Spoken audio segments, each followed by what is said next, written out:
All right, talk about Virginia here to start. Team that's coming off of a real good victory over Miami. Again, a team that is big up front on the offensive line. Good football team. Playing well right now, and their offensive line, as I said, is a big offensive line. Perry Jones is really doing some good things, for them from a running back standpoint, and then defensively, Cam Johnson, defensive end, playing well for him, and Steve Greer and Leroy Reynolds are guys from the linebacker standpoint, and then of course Chase Minifield's an outstanding defensive back. So, we're going to have to prepare well and know that they're a good football team coming in here to play on Saturday. Questions? Yes.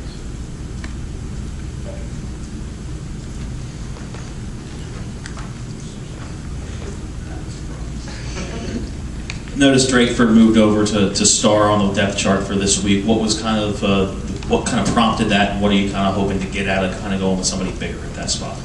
Well, again, as we evaluate and we're getting some guys back healthy, just trying to get our best people on the field and putting the guys in the right spots. So we felt that putting him in there, and with what we had seen of Alex Twine, at the will, letting Alex go in there and play, because we thought he was playing well. And again, it's just based on what we saw, that the three guys that we feel can be the most productive and give us the best chance against Virginia, would be those guys. And Drake's played there before, so again, we'll put him out there, and hopefully we'll be able to stop the run a little bit better, with having a little bit more physicality, with those positions.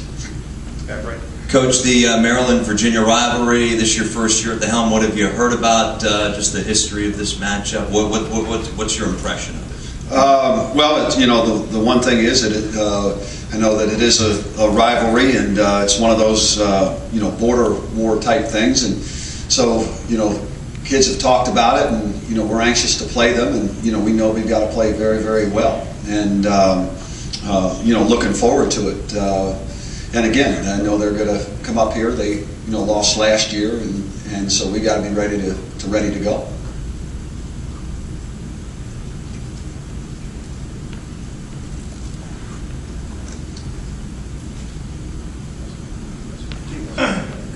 Coach, obviously the ability to have two quarterbacks in there with such different styles, not announcing the quarterback until game time, it has a competitive advantage. But do you think that it's taken any toll on them just mentally, and also from an ability to get a rhythm out there? Flip-flopping, do you think that's hurt them at all?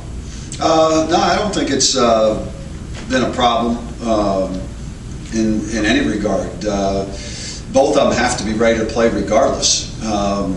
So again, it's just one of those situations where we'll take a look at it during practice, and both guys will get ready, and whoever we feel is going to give us that best opportunity against Virginia, that's who we'll go with, and we'll develop a plan whether we think both should play, or we'll just go with one and see how that all works out as we go out and practice and make determinations throughout the week.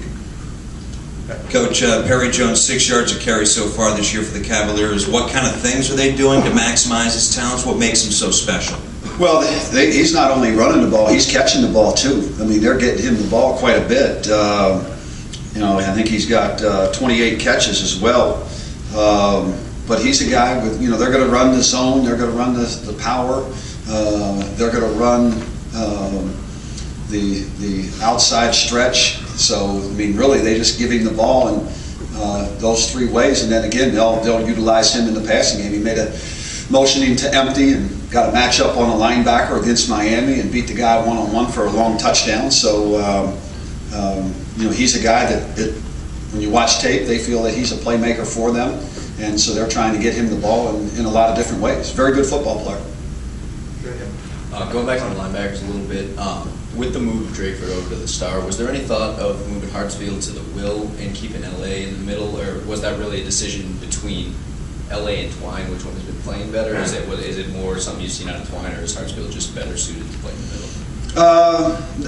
Really, we've had a chance to see a lot of those guys play, and so we just felt that with some of the production or lack of production that we had at two of those positions, we just felt that this would be the best way to go based on what we've been able to evaluate out of really all 5 of those young men. And we just feel that Alex, Meat, and Drake are the 3 guys that give us that best opportunity this week.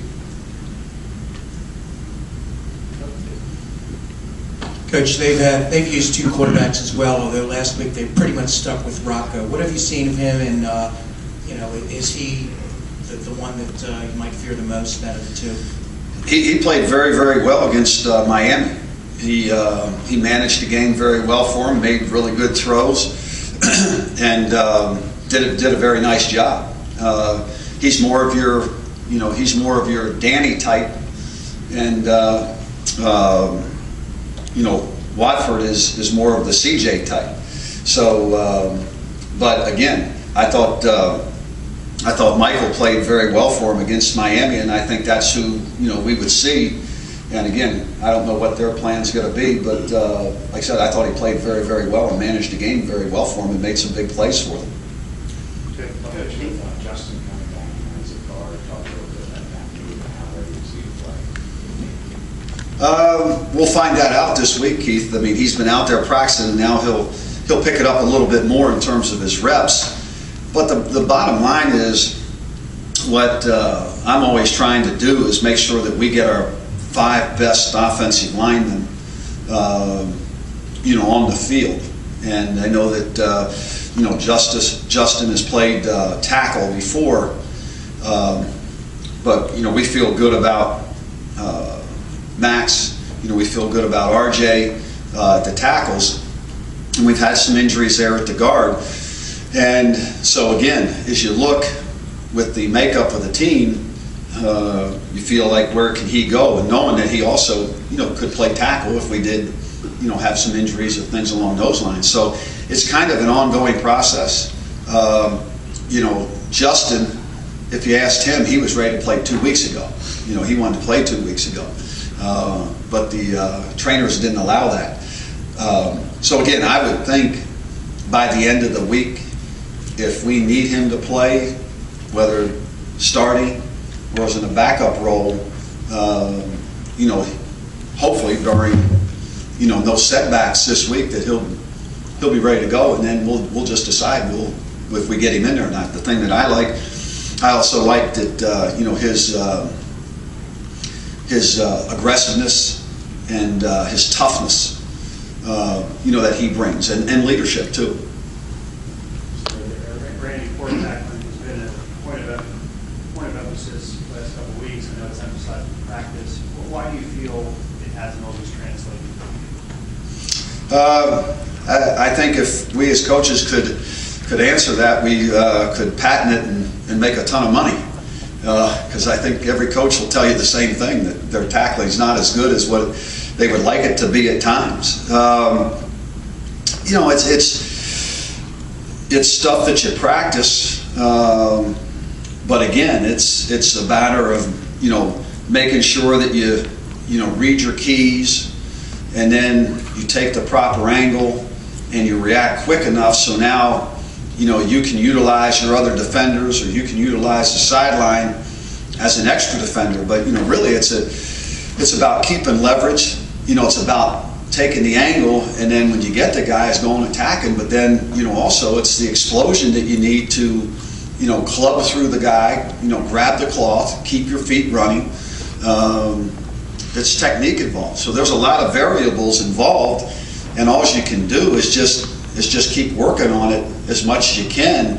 Every day we'll tackle in our individual practices, and then we thud up in our team period. So we're working on it, and and again, everybody is created differently, and some people have the ability to bend a little bit more and put themselves in better positions than other guys. Back on the right here. Randy, your guys looked kind of out of it last week. Is there anything you can do different from a motivational standpoint? Do you look inside yourself for something like that? I don't think they were really out of it. I thought our guys played hard. We might not have played well, but I don't think our guys were out of it. And again, I'm always looking to find ways to help motivate the young men and to get the best out of them. And we'll continue to do that each and every week. And again, it's one of those things where trying to find all those buttons to push, what makes this guy tick, what makes him go. So yeah, every week we're trying to find ways to get the most out of them and to get them better, each and every week. Coach, in Kevin Dorsey's absence, Quentin McCree really seemed to step up a little bit, especially against Florida State. Can you touch on what he did to kind of become more effective in those two games? And do you expect him and Dorsey to now do you expect McCree to have as big a role with Dorsey coming back? Do you look for them to be kind of a 1-2 punch?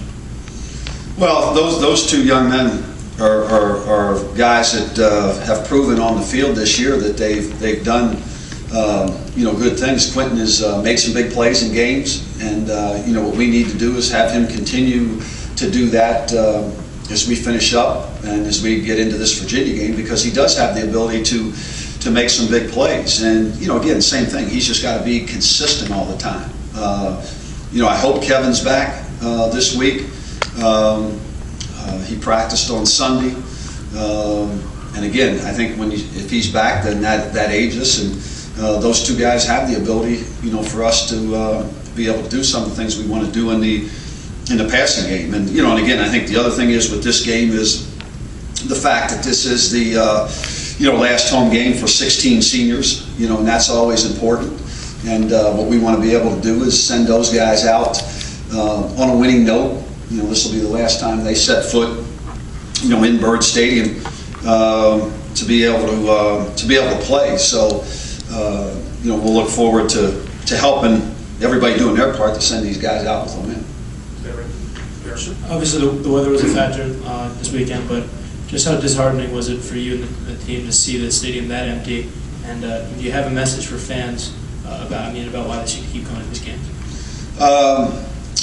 Well, that was a nasty day, I'll say that. It was nasty, that's for sure. But again, I think whenever you support a team, or you have a team that you like, you support them regardless. And there's only 7 games a year, or 6 or 7 games a year you can get out and see. And if you're gonna be a fan, and be out there all the time supporting them. And again, our kids are out there playing hard, and doing the things that they're trying to do to help win. So I would just say, hey, sometimes it's not always going to be the way you want it, but just stick in there and support people and keep going. I know this. I've been an Oriole fan, and it hasn't gone their way, but I haven't dropped off the bandwagon. And I think that's what true fans do. And true fans just need to stay behind the team, because it's not always going to be maybe as down as in terms of the record is right now. That's all going to change.